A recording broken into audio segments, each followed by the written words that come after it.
Attention please. 10, 9, 8, 7, 6, 5, 4, 3, 2, 1. Welcome.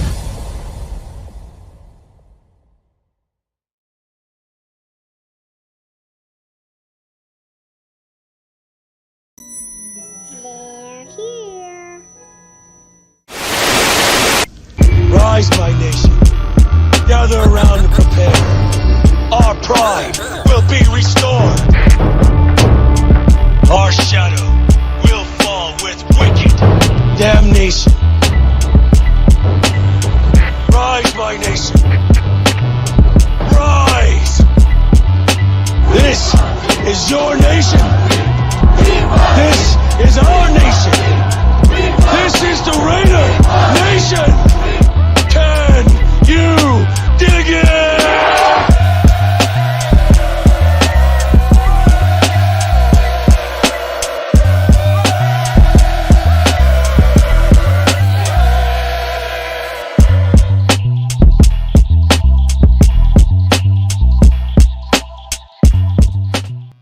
What it is, Raider Nation, how y'all doing on this Tuesday evening, bottom of the afternoon? It's another episode of the Lunatic Raider Show with yours truly, Lunatic Raider, right here on Raiders Allegiance. Man, I appreciate y'all for pulling up, man. Got a good show for you.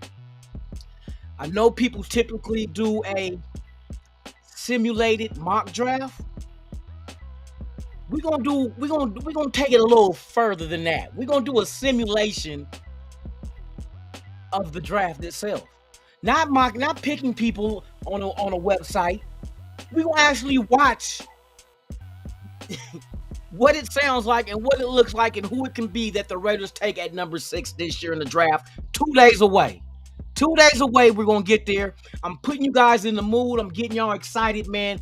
I've been working on this real hard, man, but I think y'all should like the breakdown, the presentation, and then as far as the prospects that I feel the Raiders, I've been thinking about it, and I've been trying to analyze everything from the press conferences to the things you hear other people saying from Ian Rappaport, McShay, and all them. And then I try to compact it all and be like, what is the most feasible move the Raiders can do, and why would they do it? So what I did was I did a breakdown. I got 2 prospects that I think that really, truly, have a chance at number 6 if they're. A lot of people saying Genty. Some people may say Mason Graham. Some people may say Shedeur Sanders. Will Campbell, if he's there. Who else am I missing? Jalen Walker. McMillan. There's a vast different positions that could be there at 6 that the Raiders could go. But I try to pinhole it to a spot that I feel from what they say from Spy Tech to Pete Carroll and exactly what they're trying to do on certain sides of the ball and what they need to make that happen. I'm narrowing it down to 2 people. 2 people that I strongly believe are good. One of them 2 is going to be a Raider unless they don't make it there. You know what I mean? Or unless something just crazy happens in a fucking Abdul Carter falls to 6 or Travis Hunter falls to 6, something like that, or somebody trades ahead of us and does something for, you know what I mean? So, but we're gonna get into it. I'll break it down to y'all. I got the breakdown, got a video for each player. So man, I hope y'all enjoy this, man. This is gonna be fun. Shout out to the world's most dangerous chat, man. Thank y'all for pulling up. Yes, sir. Yes, sir. Robert Pena in the building, and you know what it is. I'm out of town. There you go. There you go. There you go. There you go. You know I'm started off already, man. Let's go, man. Sacktown Raider Mike in the building, man. My dude, man, and he follows it up with a double. I'm out of town. There you go. There you go. I like the little. There you go. You trying to find out where the fuck that voice coming from. All right. So let me get back to it, man. Shout out to all y'all. Graham Cam in the building. Hey, that's a good name, Graham Cam. I wonder if it's Mason Graham. 28 of those in a zip. Shout out to everybody out there, man. Lobby One, what it do, man? Salute to you, yo lunatic. Shouting out everybody, man. Salute to you, man. Appreciate you for pulling up, man. We got Eugene Pow, right in the kisser. Yes, indeed, my dude. I said yes, indeed, my deed. Dyslexia is a motherfucker. Shout out to everybody out there, man. Who else we got up in the building, man? Lost City, we in the building, man. What it do? Man, we 2 days away. 2 days. I will be live, y'all. Y'all pull up. Probably go live at about 4 o'clock Pacific Standard Time, 7 o'clock Eastern. If y'all want to pull up, we're going to talk our shit before the draft, a good hour, just to start really fine-tuning and brainstorming about who it can be, what we should do. And then 5 o'clock come is round 1 of the 2025 NFL draft, man. So if y'all want to come rock with your boy one time, and what I would suggest you guys do, go to everybody that's live during the draft, that's Raider content creators, like the live, go leave a comment, go to everybody's and do that shit. Let's make our fan base the fan base of the draft. You know what I mean? I want to outshine cow bitches, 69er whiners, bang bang booty gang. I want everybody. The Pittsburgh Squealers, the Kansas City Quees, the Donkeys, the Discharger. We gotta show up and show out for the draft this year, man. Like I said, I think the number 6 pick is the crown jewel of the draft because nothing happens until then. And I've been hearing McShay say this shit from 6 on to such and such. This could happen. Got a little pointers from him as far as what he's saying, what type of players will come off the board probably from 6 on. And there's rumors about us and Genty. What is that rumor? I will tell y'all in just a moment, man. Let's get back to it. Please, if this is your first time here, please subscribe to the channel, hit that like, man, and leave a comment, share the video, and hit that notification bell. It's going down this weekend. It's Raider weekend. The draft is officially Raider weekend. Let's go. Let's go, man. Shout out to everybody, man. I appreciate y'all for pulling up with your boy one time. Let me scroll down and get to all y'all. Jack Kenner, my guy, man. What it is, man. Hey, 2 days, brother. 2 days, brother. We almost there. 2 wake-ups. 2 more wake-ups and we there, dog. We there, dog. The good stuff, what it is, man. For real. Thank you for pulling up, man. I appreciate you. Let me see. Let me scroll down deep into the loins of let me dive deep into the loins of Raider Peaches. Good morning. Good afternoon. Bottom of the afternoon, top of the evening. I'm stupid, I know. Everybody, what's up with it, man? We got Joel E. in the building. Let's go, man. Salute. Let's go. Let me see. Sacktown Raider Mike in the building. Jack, I see y'all, man. We got Raider Fool Chris. My dog in the building, man. What it is, and you already know what we got to hit it with, man. From out of town. There you go. There you go. Young Pete Carroll in the building, man. We got him up in the building. He ready for the draft, man. Let's go, man. Let me see what else we got up in this BIH. Let me see. I see. Oh, Mike G in the building, man. My dude, man. What it is? Salute to you. Yes, indeed. Y'all hold on. J-Dog in the building, man. My guy, man. What it is? Thank you for pulling up, man. I appreciate it. Yes, sir. I got everybody. Do I think I got everybody? Hold on. I got, like I said, we leave no Raider behind. All right, that's about it. People still coming up in here. Shout out to the 28 watching so far. Shout out to the people that's on Instagram. Appreciate y'all, man. We're going to have a great show for y'all today. So let's go ahead and dive into it. So as you know, we got 2 days until round 1 of the 2025 NFL draft taking place in Green Bay, Wisconsin. I don't know why, but I guess the cheese is bomb and the wine might be better. I don't know. But we're going to find out come Thursday night. Round 1 Thursday night, round 2 and 3 will be Friday night, and round 4 through 7 will be Saturday morning. So Friday, I'll be live. I just don't know where from. Will I be from here or will I be out and about? The idea floating around out there is that some of us is going to get together and go watch the draft elsewhere on Friday, but I will bring my phone. We will go live from wherever we are. If I go there, if the plans are still sticking, we're going to rock and roll, man, and bring y'all the best of the draft of 2025. So, man, if y'all not doing nothing, please pull up and hang out with us, man. Thursday, definitely I'm live. Saturday, definitely all morning long. All 4 to 7 rounds, sleepy eye and all. My morning breakfast might be some drink from the previous night, and I don't know what I'm gonna eat. It might be furry, and it might not be. I'm talking about Peaches. Oh shit! Peaches is furry, huh? Shout out to all y'all, man. Steve DeLune in the building, man. What it is, man. Salute to you. Thank you for pulling up. Oh yeah, we in here today, man. We in here. D Mokes. Yes, indeed, man. Salute to you. All right, so let's get into the good shit.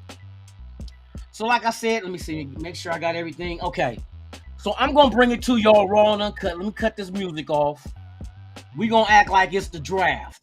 We gonna act like the picks are in. We gonna act like Goodell announces it. We gonna act like it's gonna be a Mike Mayock, not Mike Mayock, but a Mel Kiper Jr. breakdown of these two individuals.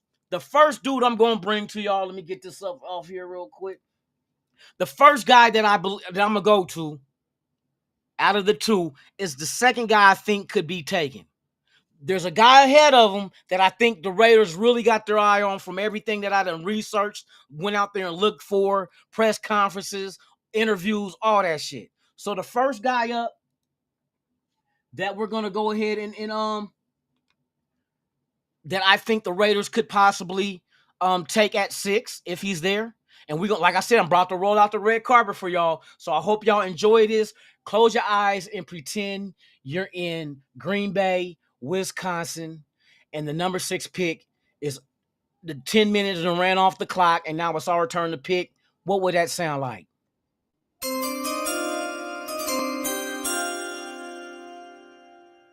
With the 6th pick of the 2025 NFL Draft, the Las Vegas Raiders select Mason Graham, defensive tackle, Michigan.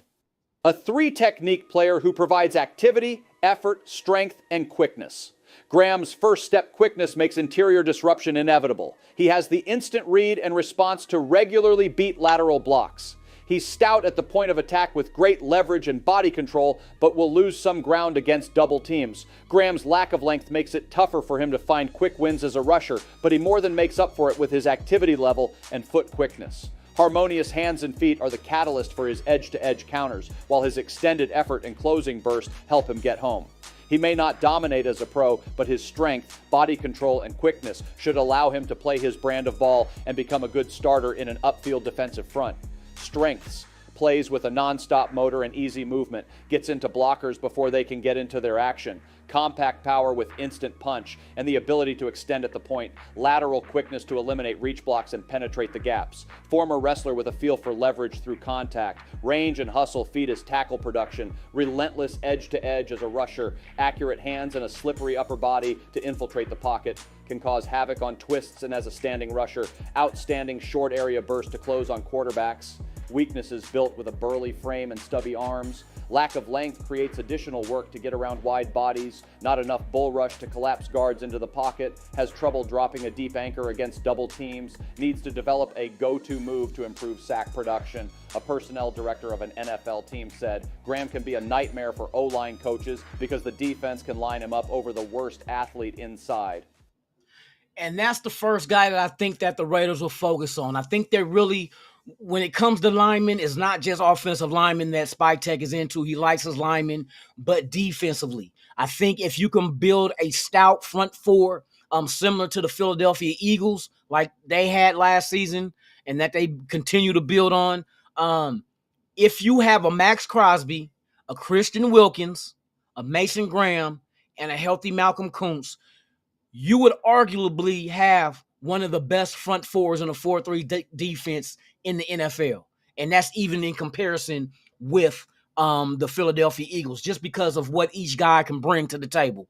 There's going to be a lot of pressure that they bring up the middle with Graham and Christian Wilkins, as well as the edge rushers coming with Malcolm Kuntz and Max Crosby. I think that'll be hell for any quarterback.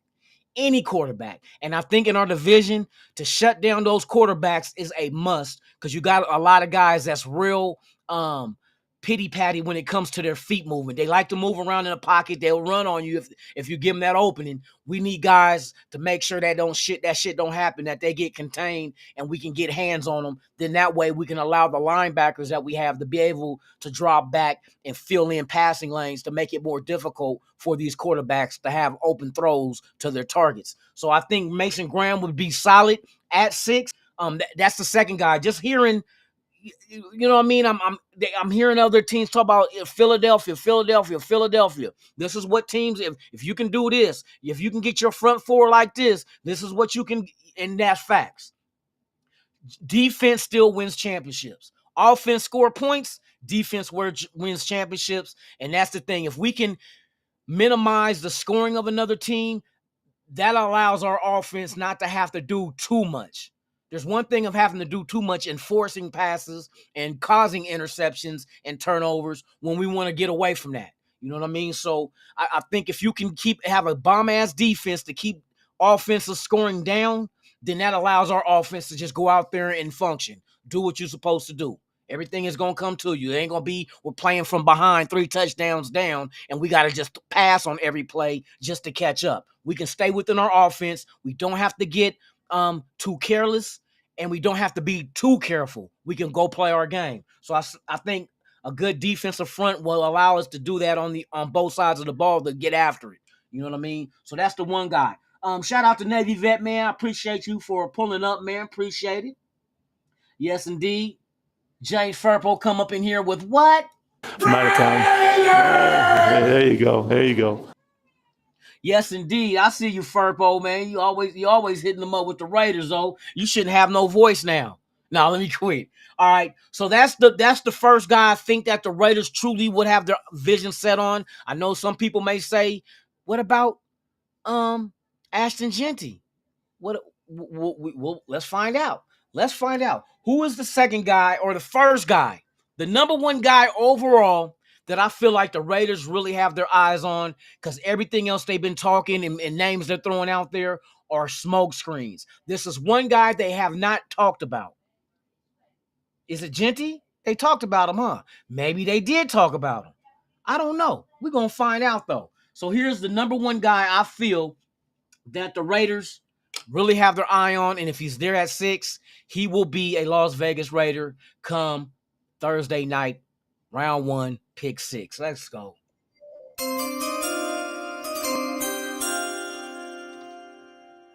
With the 6th pick of the 2025 NFL Draft, the Las Vegas Raiders select Jalon Walker, edge, Georgia. Some see Walker as a tweener, while others view him as a hybrid. Either way, Walker can go. His career snap count is split between edge and linebacker, and his leadership is famous in the Georgia building. He's still working to fine-tune his instincts and efficiency as an off-ball linebacker, but has the take-on and closing burst to become a productive pro at that spot. He's tough but small as an early down edge rusher, but his athletic talent and suddenness to attack both edges make him a menace for tackles. The most valuable usage for Walker is likely to come as an early down linebacker who can rush off the edge or match up across the line as a blitzer on passing downs. Strengths: a hybrid talent who takes snaps as an off-ball linebacker and on the edge, drifts downhill to meet blocks and constrict the run lane. Good length to stack blocks or punch and pass on the move, twitched up with an elite closing burst to the football. Rush attack is highly athletic and very natural. Varied step cadence and entry angles creating passivity from tackles. Slide and slap move inside creates sudden pocket heat. Strong hips drive through redirection blocks as a blitzer. Weaknesses: below average size as a full-time edge defender. Improved off the ball but still developing his instincts. Needs to prevent his play side shoulder from being covered. The average bend limits his sink and flattening potential at the top. Gets mauled by size when his rush crowd's too close to tackle. A great fit for the Las Vegas Raiders. All right, Jalon Walker. The reason why I say this, and you heard like Mel Kiper says, he's a bit undersized for a full-time edge, and that's fact. But that's not what he'll be used for. If anybody knows how Pete Carroll wants to run his defense, and he got the help of Patrick Graham with him, he's going to go cover 3. One of the most important positions that Pete Carroll needs in this defense is a hybrid outside linebacker edge player to fit this defense. Jalon Walker is him. He's the perfect fit for what he needs. We don't have that. See, everybody keeps saying Genty, Genty, Genty. The running back is a deep class. We can get them in the second round. There won't be a Jalen Walker in the second round. I'm telling you, it's not deep at that edge, at that hybrid type of position. They're not deep at that position. You got some out there, but they're not deep. They're going to come off the board fast and quick for teams who are looking for that edge, that hybrid type of out linebacker edge type dude. Jalen Walker is the best out of all of them. Now, you guys got like Jihad Campbell, but he's not on a Jalen Walker level. Stutzman can do it. Danny Stutzman, another one. Swerzinger, whatever his name, from UCLA, definitely. But you're not promised. The later you go in the draft, you're not promised these guys. You got guys that are teams that are going to be picking their second or third time by the time we think we're going to get them in the third round or twice in the second round. So that's something that's a no. We definitely can get a running back in the second round. We definitely can get a running back in the third round, especially when we're going by committee. And if we're going to buy a toolback system in the committee that Chip Kelly wants to run, why would you get Genty just to run him half the time? He's a bell cow type running back. He showed you that in college. You got to feed him, but that's not what we're going to do here. That's why Genty, I don't think that's going to be the case. Genty's going to be a great running back to a team that's going to utilize him the way they should utilize him. It's more important, I think, to have the defense and stature. Like I said, if you got a dominating defense, that will give you time for your offense to catch up. Plain and simple. Just to go back and revisit, these are a couple of things, breakdown. This is a breakdown I did last week that you guys, some of you know, some of you guys may not. This is a breakdown of what type of defense Pete Carroll is trying to run. If you're talking about a Legion of Boom type defense, this is what it is. It's your cover three, but it's going to break down all the important positions at that hybrid linebacker defensive end spot, and then another breakdown of Jalen Walker for that position in that defense. Let's go. The Seattle Seahawks Legion of Boom defense primarily utilized a cover three scheme, also known as a 4-3 under reduced front. This defense was a hybrid of a 4-3 and 3-4, featuring a hybrid defensive end linebacker position known as the Leo. It also incorporated a 4-3 front, with specific roles for linemen like the big end and Leo. The Legion of Boom's success was attributed to their strong secondary and the effectiveness of the cover 3 scheme. The Seahawks' base formation was a 4-3, but they utilized a 3-4 defensive scheme by using a hybrid defensive end linebacker position known as the Leo. In the Seattle Seahawks Legion of Boom defense, the Leo position was a hybrid defensive end linebacker role, primarily responsible for rushing the quarterback and controlling the C-gap. The Leo often stood up in a 2-point stance, allowing the team's most explosive edge rusher to attack the quarterback. This position was crucial for creating pressure and disrupting opposing offenses. Here's a more detailed look. Hybrid role. The Leo position was a blend of a defensive end's power and a linebacker's agility, allowing for versatility in both rushing and coverage. Pass rush focus. The Leo's primary responsibility was to rush the passer and create pressure on the quarterback, often playing a significant role in sacks and other defensive plays. C-gap control. The Leo was also responsible for controlling the C-gap, the area between the defensive end and the nose tackle, preventing running plays or allowing linebackers to rush more freely. Versatile alignment. The Leo could line up in various positions, sometimes standing up and other times using a 3-point stance, depending on the defensive scheme and the offensive formation. Importance to the defense. The Leo position was a key component of the Seahawks Legion of Boom defense, which was known for its disruptive pass rush and strong coverage. Players like Chris Clemens and Bruce Irvin played this role effectively, contributing to the team's success. And that's why I say Jalen Walker. We don't have a Leo right now. We don't have a Leo. Eldrin fucking Roberts is not a Leo. Devin White is not a Leo. We don't have one, and we need one to make this defense work the way it is. They already added the pieces around it already. You got your safeties. You added a group of corners to let them compete. You still got Jacorian Bennett coming back. You got a front four that possibly and most likely will be way better than what the Legion of Boom had. Now, Legion of Boom had a very great secondary in that defense. I think we can mimic that Maybe not to a T, but in the draft, we can add pieces to make this defense work. If you have a dominating defense, you don't need to have an elite offense. But that if our offense does get up to that par, which we got Geno Smith, people think Geno Smith, I know for a fact Geno Smith ain't elite. It's not elite. But how you can count you can count elite quarterbacks out of 32 teams on one hand. Name off the elite quarterbacks. I'm talking about elite, Super Bowl elite, caliber. You look at Jalen Hurts ain't elite. He's on an elite team, and that's the thing that the Raiders are trying to do. They're trying to have an elite team. The machine as the whole is greater than the sum of its parts. We always looking at individual names. Genty, Walker. It's not all about the individual. It's about the fit. Walker fits what we're trying to do on defense. Plain and simple. And just to prove that point, here's the breakdown of what Walker can provide in this type of defense. Jalon Walker has obvious chops as a pass rusher and run defender, but he can also play the role of a spy and is competent enough in coverage to assume he can develop enough there to be a three-down player. Walker could be a good Leo in a cover three defense. Walker's versatility allows him to excel in multiple roles, including edge rushing, linebacker, and even dropping into coverage. His ability to set the edge, disrupt the backfield, and even provide value in the middle of the defense makes him a strong candidate for a versatile role like the Leo, especially in a cover three scheme. Walker is often compared to Micah Parsons, with some scouts also drawing parallels to Hassan Reddick and Nolan Smith. These comparisons highlight Walker's versatility, ability as a pass rusher, and his potential as a multifaceted defender. Jalon Walker would likely be a good fit in a Pete Carroll defense. Walker's versatility as a hybrid linebacker edge rusher, combined with his strong athleticism and ability to play multiple positions, aligns well with Carroll's system, which values versatile and physical players.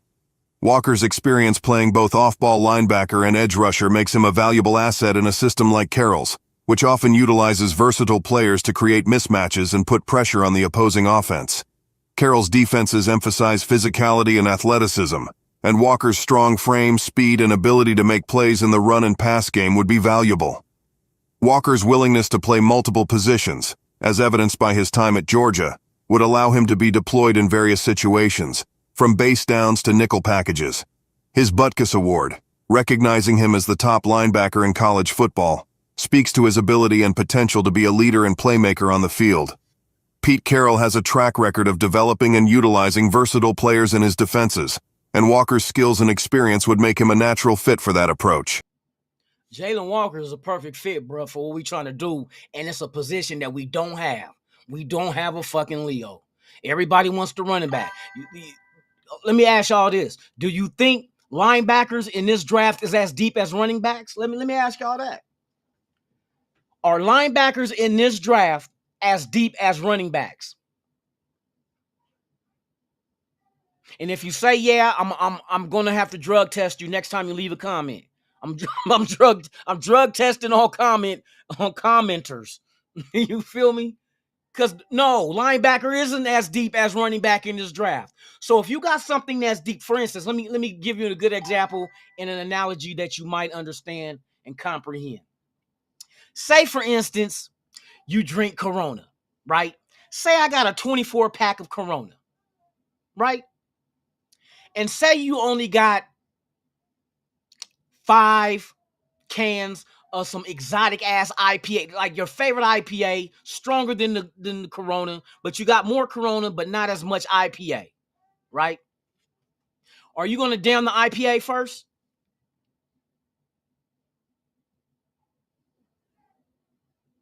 You're not going to down it. You're going to slowly sip it, but you're going to grab that first motherfucker. That's worth more than that, because I got a whole bunch of Corona, only got this much of this, but I'm going to savor. I'm going to take my time with that first one. Coronas ain't shit. That's how many running backs is coming off the board. Corona is running backs in this draft. It's down. It's not nothing. But you're going to, okay, let's study this. There's only so many linebackers, but we need the linebacker for the Leo spot to make this defense really work, because I'm going to tell you, if you get Jalen Walker, comes in at the Leo, with the front four we got, that motherfucker might get rookie defensive player Rookie defensive player, because he's gonna eat. Ain't nobody gonna who the fuck is they gonna help on Jalen Walker with? If you're worried about Max Crosby and you want to double him, or Christian Wilkins, you want to double him. Malcolm Koontz gonna be a handful. You want to double. They ain't even gonna double him. Their focus is gonna be on that right side. Max Crosby and Christian Wilkins. Jalen Walker's gonna fucking eat. He's gonna eat all fucking day. He's gonna be a problem. A problem that they ain't gonna have a solution for. Plain and simple. Go watch his film. Go watch his film. He's gonna be a problem. I'm telling you right now. Pete Carroll knows when he created this defense in Seattle, he knew what the fuck he was doing. He knew what he was doing. And I'm comfortable in the fact that Pete Carroll has been there and done that before. So him coming here, this is not nothing new he's trying. Matter of fact, he's coming with tweaks. Oh, I can even tweak the Legion of Boom defense to be that much more better. How? Shit, look at the defensive line the Raiders already have. We didn't have that in Seattle. We had great safeties and corners we drafted, but our front four, not like the Max Crosby and Wilkins and Koontz that you have already. Not to mention, they still can add another Adam Butler. Throw him in there. Why not? You can still draft the defensive tackle. But Jalen Walker, from what I've been hearing, they really like this dude. And even McShay say that. From the pick six, from what he's hearing, he was breaking down what the picks could be in the first 5. He said, but 6 to 14, you're going to see a lot of defensive linemen coming off the board. Why they start at number 6? Why they didn't start at 5 with Jacksonville? Because he knows something. He been hearing a lot of stuff going on. I was listening to him. Then I hear Hondo talk about how infatuated with Jalen Walker that the Raiders are. And I'm thinking, well, what would make you be infatuated with someone? And especially if you guys say that we don't need him. Why would you be infatuated with a position you don't need when we don't even have a fucking Leo? Who's gonna be that hybrid linebacker? Who? I'll wait. We don't got him. Everybody talked about, oh, we need a linebacker. We need a linebacker. But as soon as the top-rated linebacker in this draft is available, I want a running back.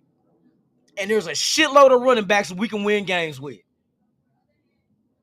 Plain and simple.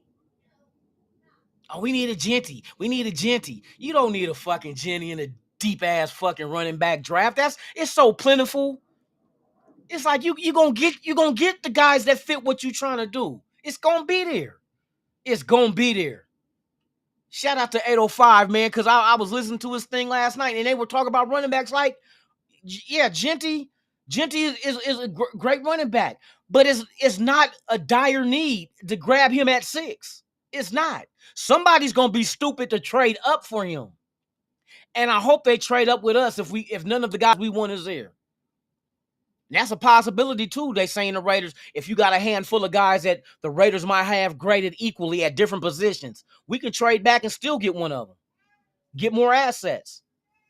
I'm just guessing player-wise. I don't know if they're going to trade back or trade up. They said everything is on the table, but Jalen Walker is that guy to fit that Leo that we need. That's a very intricate part of this cover 3 type of defense Carroll's trying to run, and we don't have it.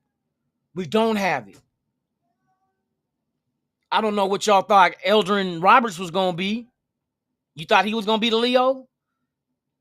You talk about Devin White can't cover. Then why the fuck would you have him at Leo? So they grab linebackers to fulfill a part of that linebacking core that they looked at the draft and say,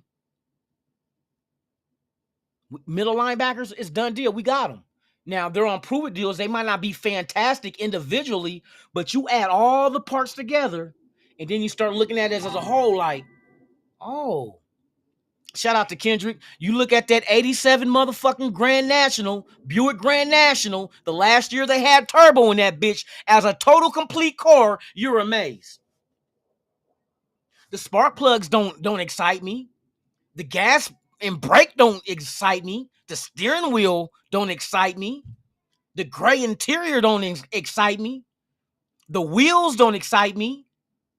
The engine might, but that's because you know what the engine can do with everything else around it. The car as a whole is what we're getting excited about. They're building a motherfucking car that's going 0 to 60 in a blink of an eye.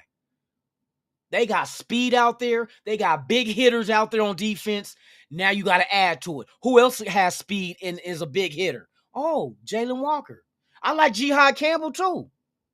Because Walker might not be there at 6. You can't put all your eggs in one basket. Shout out to Easter on Sunday. You know what I mean? I'm just saying. That one key component on defense we lack. See, everybody talk about, oh, we can go. They want a running back. That's offense. McMillan. Oh, that's offense. We need a quarterback. Offense. Let's finish building our defense. Because that defense is going to help our offense. Going to help us. How? There might be a fumble. Genty might fumble. Genty fumbled a fucking lot at the end of the season last year. 4 fucking fumbles. Nobody's paying attention to that. He didn't do none of the fucking 40-yard dash. He didn't show anything but his footwork on cones. Not even on cone drills. Why didn't he just put everybody's fucking concern to rest by running the 40, by doing the vertical, why? We just seen you with a football, moving your feet. I mean, that's fine and dandy. You got great footwork. But where's the breakaway speed? They said, oh, you can see it on film at Boise State. Against what, UNLV? Portland State? What? Fresno State?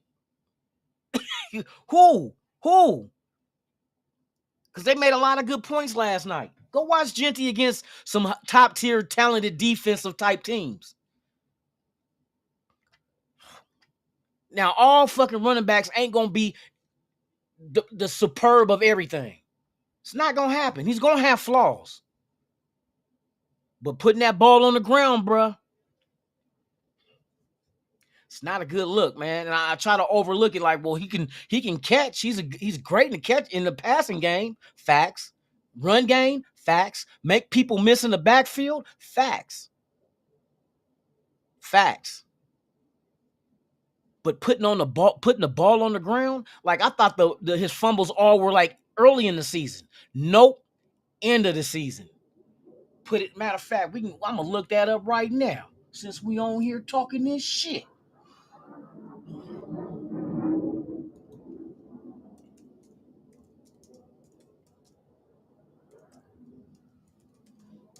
Let's see what Genty did when his fumbles came.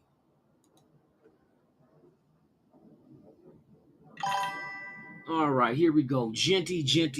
Where's your fumbles at, bruh? Fumbles. All right. So against Penn State, he fumbled twice. That's the playoff game that they had. What day was that? Yup, December. That was New Year's Eve. He fumbled twice. The week before, he didn't fumble. The week before that, he fumbled once.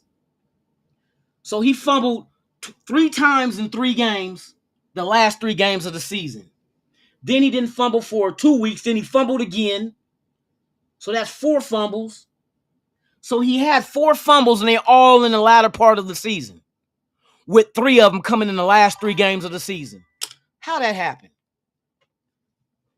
Why he fumbled 3 times in 3 games? And we know about ball security. That's why I said you can fix it. You can fix it. But will he? Sometimes it just, and I keep hearing, they say the questionable thing about Genty, they keep saying, is the size of his forearm. His forearm is not that, and I'm not talking about the girth. I'm talking about the length of being able to cradle the ball in your forearm when you hold it with the nipple between the fingers into the crevice of your fucking elbow. You always got to have 3 points of contact. Front, side with the forearm, and the back with your bicep. 3 points of contact on a football when you carry it as a running back. Why he dropped the ball 3 times in 3 games at the end of the season? That's something we got to break down and figure out, and can it be fixed? Nutty Raider Nate in the building, man. What it is. Thank you for pulling up, man.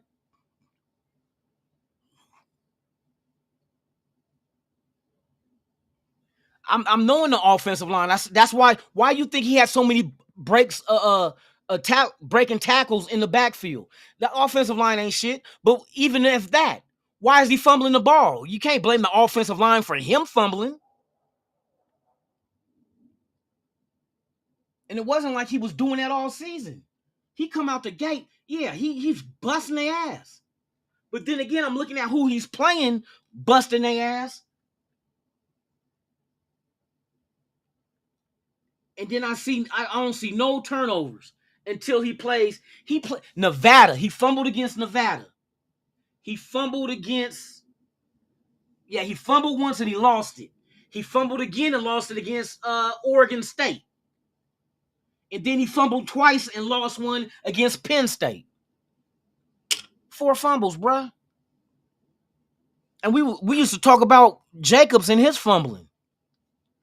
Oh, we definitely on fucking Lobby's head. Why we on Lobby's head about fumbling twice, but overlook this motherfucker fumbling 4 times? Like I said, it has to be fixed. I know Jalen Walker causes fumbles. he may not fumble because he don't run the ball, but he causes that shit. And I know we need that position on the defense, and that's not a deep position in the draft. So if you're going to get a top elite tier talent at the Leo, you got to get them early. The talent in the running back is deep. You don't have to hurry up and get Genty at 6. They're going to be there in the second round. Facts. So you would go for the most shallow position of need and get the top tier one that's there, because after him, like I said, they're predicting the defensive linemen from tackles to ends to come off the board in this first round like a motherfucker. They're between 6 and 14. This is what they're laying out there.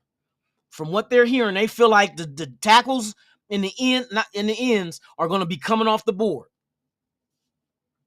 And I'm like, well, shit, if they coming off the board, it ain't like we could sit in the second round and say, oh, we get Jihad Campbell. What if Jihad Campbell don't make it to the second? Because of just a vast runoff of defensive linemen coming off the board like that, if that's the case. But Todd McShay said this shit, and he said, listening and talking to people around the league, this is what probably could, because they were breaking it down. I was like, that's a good point.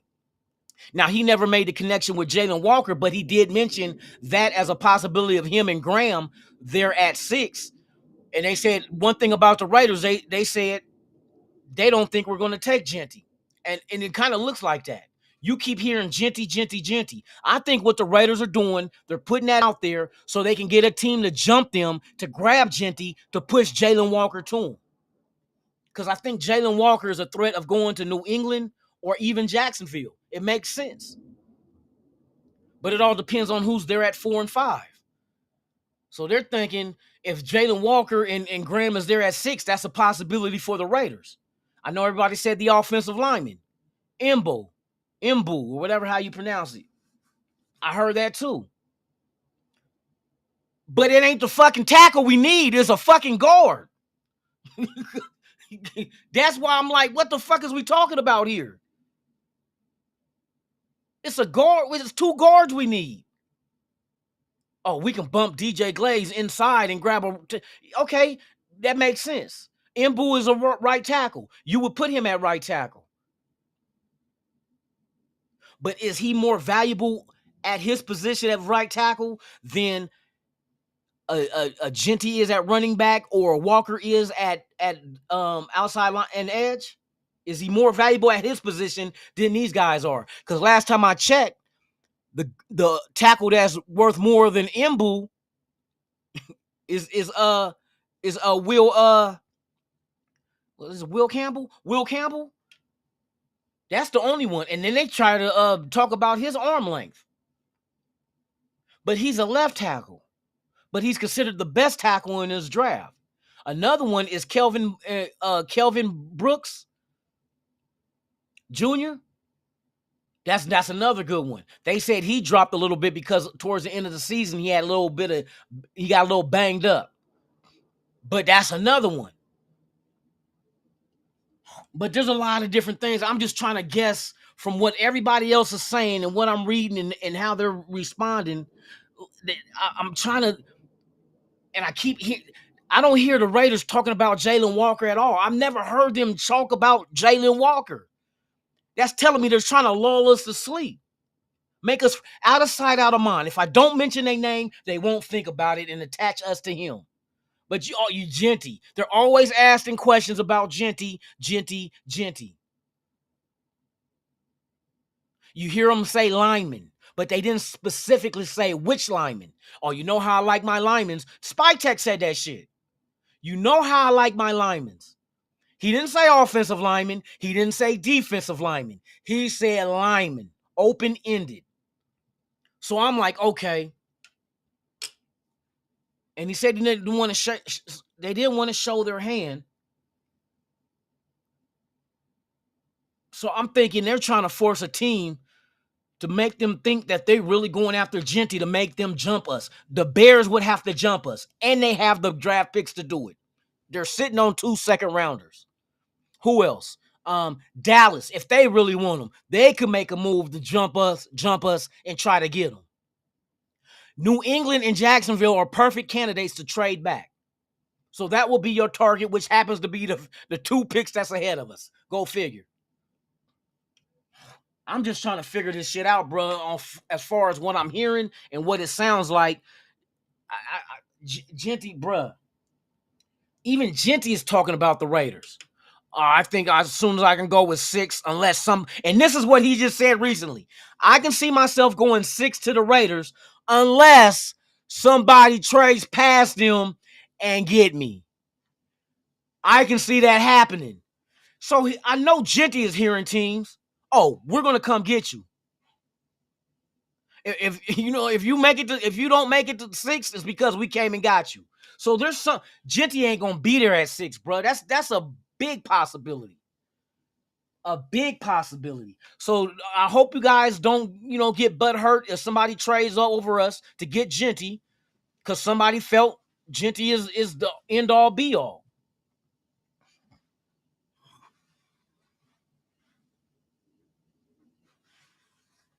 No. I just watched it. He said he's either going 6 or he feels unless somebody trades up past us. We can play that right now, bro. I just got done watching it on Instagram.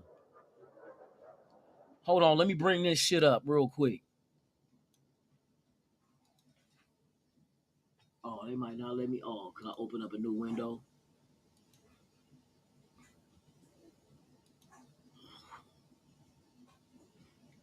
I just played that shit. Where's Genty?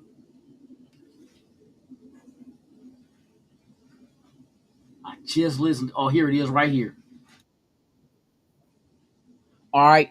Now here, we about to play this shit. Let me get rid of this. Hold on real quick. Let me share my screen.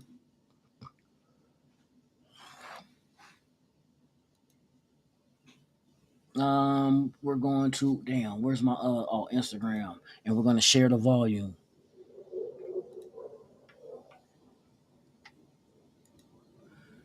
All right, here, this is what Genty said today. Or not today, but the video.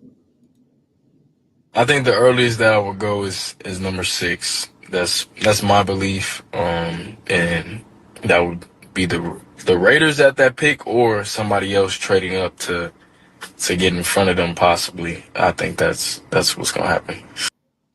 Bingo. At number 6, I can see myself going earlier at 6 to the Las Vegas Raiders unless somebody trades up past them. And I can see that happening. Look, again. I think the earliest that I would go is number 6. That's my belief. And that would be the Raiders at that pick or somebody else trading up to get in front of them possibly. I think that's what's gonna happen. Somebody trading up to get past them, I can see possibly happening. Why do you see that possibly happening? A team probably told you when they had an interview on their top 30 that you are the guy. Is it the Bears? Cowboys? Who else? Who else? That's what I've been saying. I'm telling you, boy, you got to pay attention. I did keep playing it. I think the earliest that I would go is number 6. That's my belief. And that would be the Raiders at that pick or somebody else trading up to get in front of them possibly. I think that's what's gonna happen. I think the earliest that I would go is number 6. That's my belief. And that would be the Raiders at that pick or somebody else trading up to another one. Yeah, that's it. That's all he said. And Jack Kenner, I ride with you on that one too. If you trade back, like I said, you trade back, you're gonna get some more picks to add more of the stuff that we need. We need more ingredients to this gumbo. Don't you give me no gumbo and there ain't no motherfucking andouille sausage. There ain't no shrimp because all you can afford was the crab and the motherfucking celery. Oh, you had the flour and the oil to make the roux. I don't want no gumbo without the shrimp and the andouille sausage. Sorry, that's not a seafood gumbo. That's soup. You just made a seafood soup, almost like pho.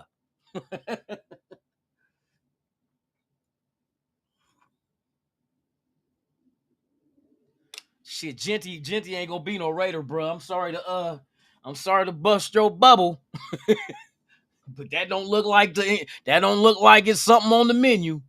I'm like I said, that's just my observation. You got Genty saying he can see himself going. I think the Raiders are interested in him, to be honest with you, but the draft would have to fall a certain way for them to grab him.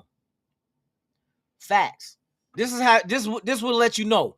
If let me ask you this. If Abdul Carter fell to 6, who would you take, Genty or Abdul Carter? Genty or Abdul Carter? Who would you take at 6 if Abdul Carter was there? You're not taking Genty over Abdul Carter. Especially when Abdul Carter is considered the best player in this draft. Ain't gonna happen. If Travis Hunter is there at 6 and Genty is there, who you taking? Guarantee you, anybody that's in that dilemma is gonna say, we can get a running back later. I'm not passing on a generational type dude like Travis Hunter or the number 1 slotted player in the draft, Abdul Carter. Ain't gonna happen. That lets you know right there the value. And I believe the same thing. Travis Hunter is more valuable than Genty. Abdul Carter is more valuable than Genty. Those are the 2 hands down. If they're there, you pick them type guy and you don't blink. Dev 93.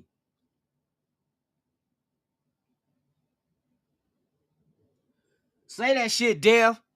You are not taking Genty over Abdul Carter or Travis Hunter. That just shows you the value right there.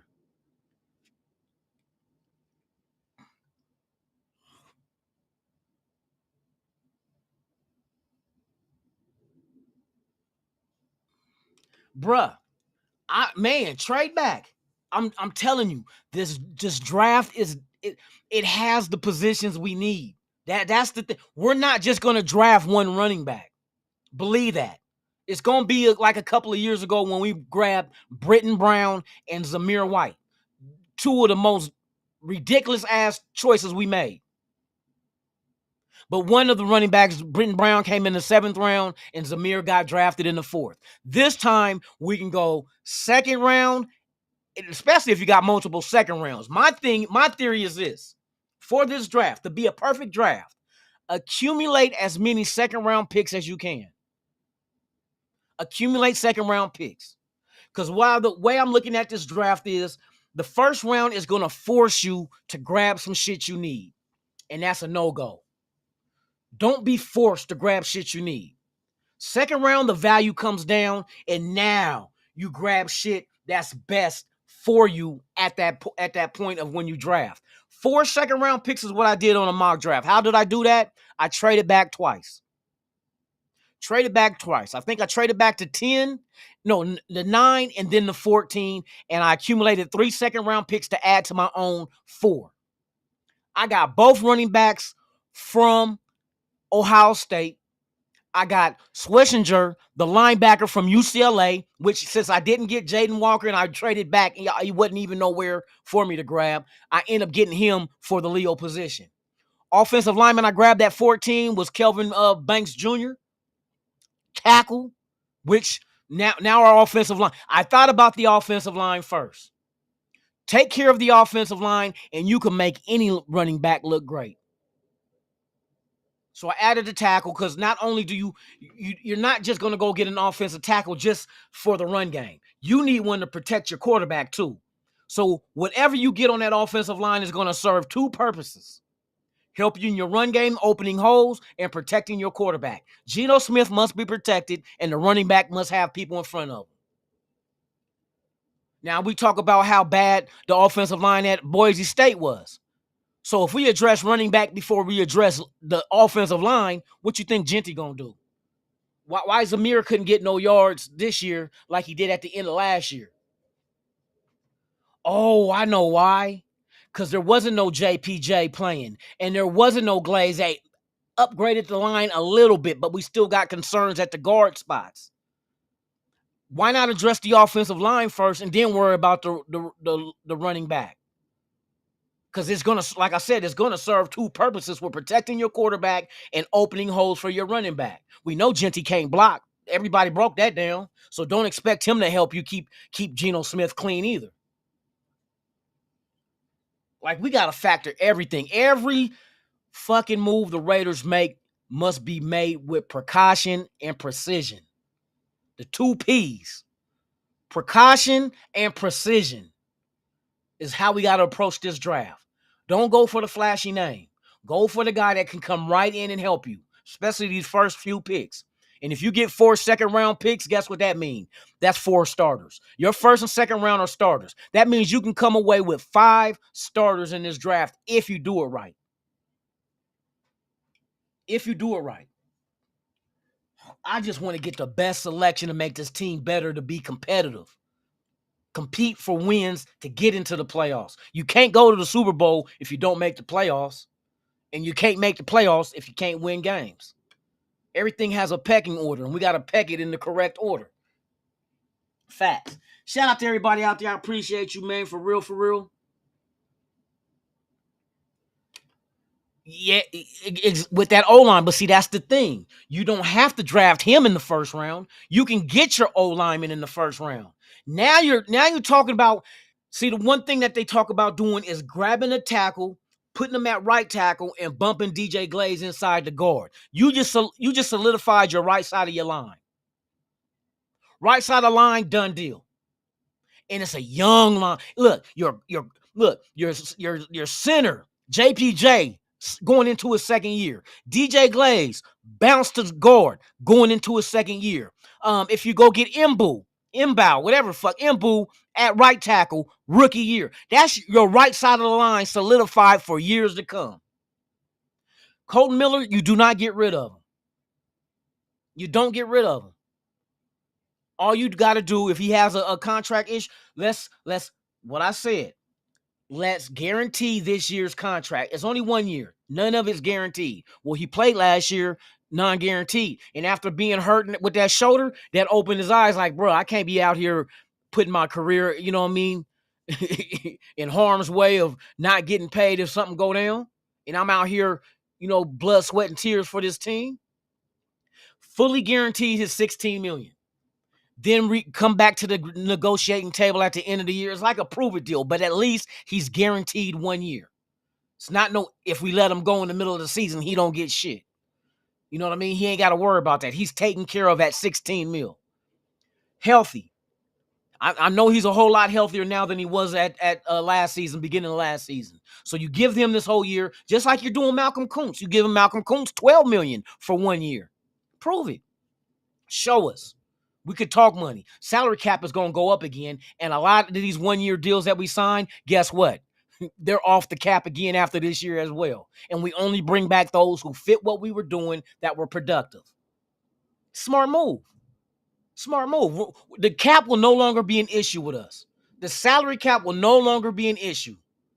Because you go draft your quarterback in this draft. When Geno Smith, after 2 years, relinquish the starting position at quarterback to the rookie we draft this year, your salary goes from $35 million down to what, 5, 6, depending on where they're picked. That's more money added to the cap in 2 years. Just to let you know, we're going to add about $30 million more dollars to the cap to go out there in free agency and find guys that fit what we're trying to do. You got to weed them out. You weed them out. But I think we're going to be all right, though.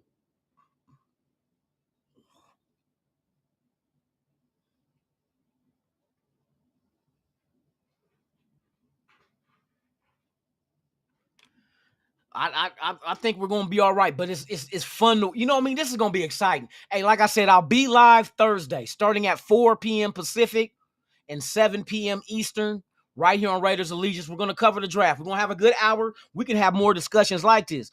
Paul, come on back, bruh. For real. Your point of view is not wrong.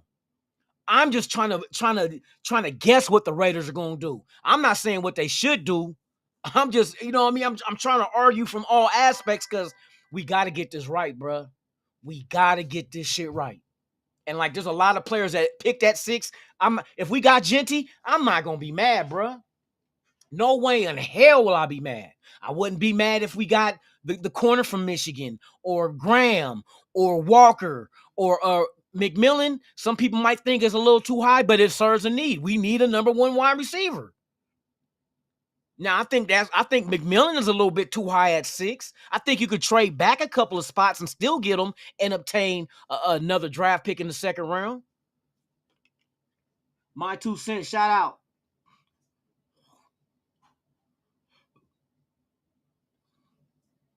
And look, if we grab Genty, guess what? Somebody that subscribe to this channel, 2 people will get a Genty jersey. Yes, we're doing a jersey giveaway during the draft, man. First pick overall, whoever the Raiders select, 2 lucky subscribers will be chosen to get that jersey. I got y'all. This is the second year we're doing this shit, bro. And we're on our way to 3,000. Once we hit 3,000, I will be giving away a free TV to 1 subscriber. Brand new in the box. Right now, we are at 2273. 2273, I think we're at. We're moving. We're moving. So shout out to all y'all. Shout out to everybody that's watching, man. If this is your first time here, please subscribe to the channel. Hit that like button, man. Leave a comment, share, and hit that notification bell as well, man. Shout out to everybody on Instagram. I see y'all. I appreciate y'all for pulling up. Shout out to the 83 watching. Yes, we will be live. I'll be live tomorrow, too. Same Raider time, same Raider channel right here on Raiders Allegiance. We're going to cover some other aspects. Matter of fact, let's get into the Genty discussion. I said Genty. Jonty. His name is pronounced Jonty. Let's get into Ashton Jonty as well as other running backs. I like Genty. Don't get me wrong. I'm going to say Genty because that's what y'all understand. I say Jonty. They be like, who the fuck is Jonty? Genty. I'm going to say Genty because that's what you guys are familiar with. We're going to tackle that. I tackled it once before, but I did not do a comparison with other running backs in this draft, man, that can possibly become Raiders. So with that being said, man, you guys enjoy your day. Be safe. Make it back to your loved ones. And remember, if nobody loves you, fuck them. It's just easy as that. So with that being said, man, I'm going to get my ass up out of here. And I'll see y'all tomorrow. 3 p.m. Pacific. What? 6 p.m. Eastern. We getting down with the get down. It's the Lunatic Raider Show with your host, Lunatic Raider, man. I appreciate y'all. And I always say about this time. I want to talk like Buckwheat. Oh, Tay. Like I always say about this time. About this. B-I-N. Ha-ha.